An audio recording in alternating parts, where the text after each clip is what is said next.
بسم اللہ الرحمن الرحیم۔ ناظرین، آج کا ہمارا موضوع ہے کہ عورت ہم بستری کرنے کے لیے کتنا ٹائم مانگتی ہے، کم از کم کتنے وقت میں عورت کی تسلی ہو جاتی ہے۔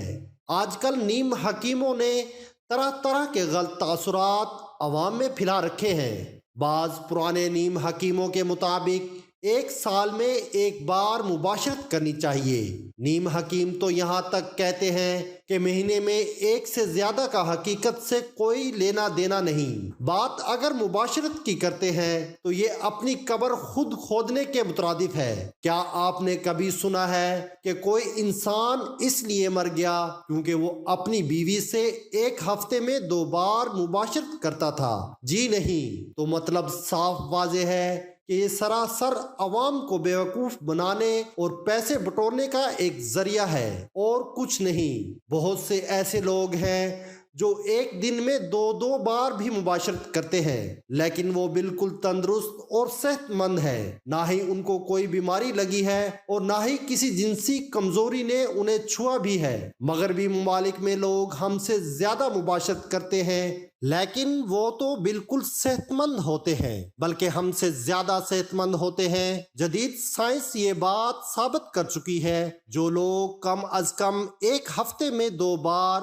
اپنی بیوی سے ہم بستری کرتے ہیں، ان کو دوسرے لوگوں کی نسبت موت کا خطرہ 50% کم ہوتا ہے جو ایک ماہ میں ایک بار مباشرت کرتے ہیں۔ ویسے بھی ہمارا مذہب حلال مباشرت کو سکون کا سبب بتاتا ہے۔ تو سوال یہ ہے کہ زیادہ سکون کس طرح سے قابل نقصان ہو سکتا ہے؟ اس کے علاوہ کم از کم ایک ہفتے میں 2 بار اپنی بیوی سے ہم بستری کرنے سے مرد مثانے اور پراسٹیٹ کے کینسر سے بھی محفوظ رہتا ہے، اور اگر وہ جوانی میں ہفتے میں 1 یا 2 بار مباشرت کرنے کا عادی ہوتا ہے تو وہ بڑھاپے میں بھی مباشرت کرنے کے قابل ہوتا ہے۔ اس طرح بہت سارے لوگ یہ بھی سوال کرتے ہیں کہ ایک جماع سے دوسرے جماع میں کتنا وقفہ ہونا چاہیے جس سے قوت مردانہ میں کمی واقع نہ ہو اور جب بھی جماع کیا جائے اس سے حقیقی لطف حاصل ہو۔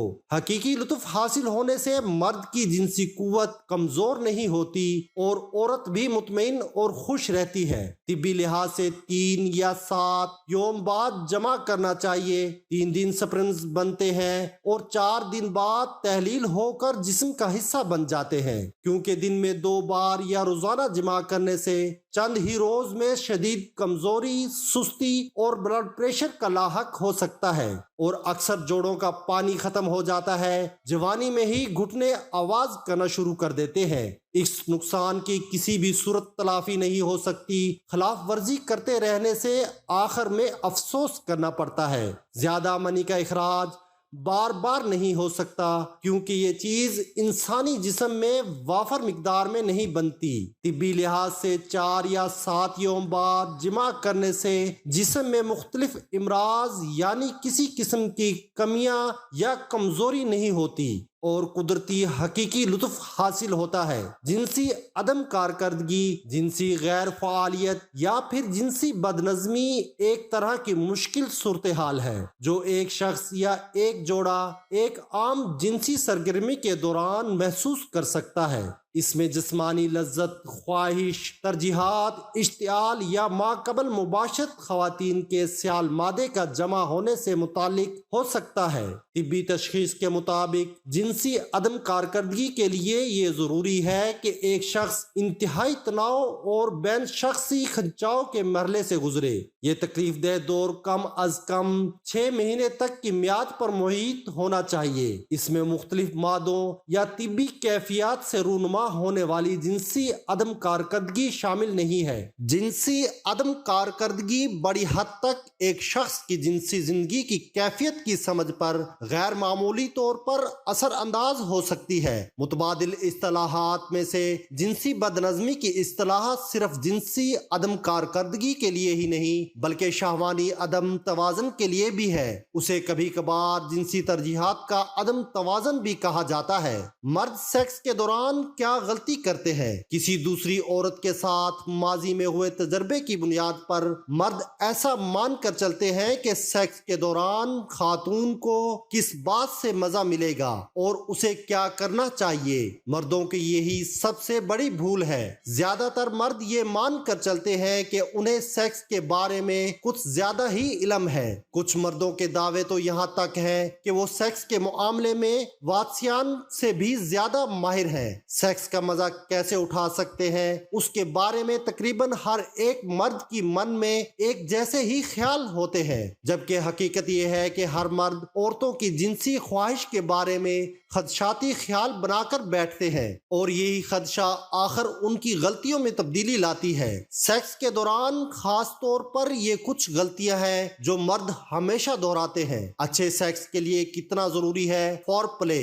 اب آپ کو ساتھی کو کس طرح کا لمس پسند ہے وہ تو آپ کو ہی معلوم کرنا پڑے گا۔ اس کے لیے آپ کو فور پلے کے وقت اور اس کے بعد بھی اپنے ساتھی سے بات کرنا ہوگی۔ فور پلے جنسی تعلقات قائم کرنے سے پہلے عورت کے جسم سے کھیلنا دراصل پلے کی شروعات ہے۔ کوئی بھی کھیل شروع کرنے سے پہلے وارم اپ کرنا انتہائی ضروری ہے، لیکن یہاں ہمیں یہ بھی یاد رکھنا اور سمجھنا چاہیے کہ مرد ماچس کی تلی کی طرح ہوتے ہیں جو بہت تیزی کے ساتھ سلگتے ہیں، لیکن جتنی جلدی سلگتے ہیں اتنی ہی جلدی بدھ بھی جاتے ہیں۔ اب آپ کے ساتھی کو کس طرح کا لمس پسند ہے وہ تو آپ کو ہی معلوم کرنا پڑے گا۔ اس کے لیے آپ کو فور پلے کے وقت اور اس کے بعد بھی اپنی ساتھی سے بات کرنا ہوگی۔ خواتین عام طور پر جھجک کا مظاہرہ کرتی ہیں، انہیں کھل کر بات کرنے میں وقت لگتا ہے۔ اللہ پاک ہم سب کو دین کی سمجھ عطا فرمائے اور اس کے مطابق زندگی بسر کرنے کی توفیق عطا فرمائے، آمین۔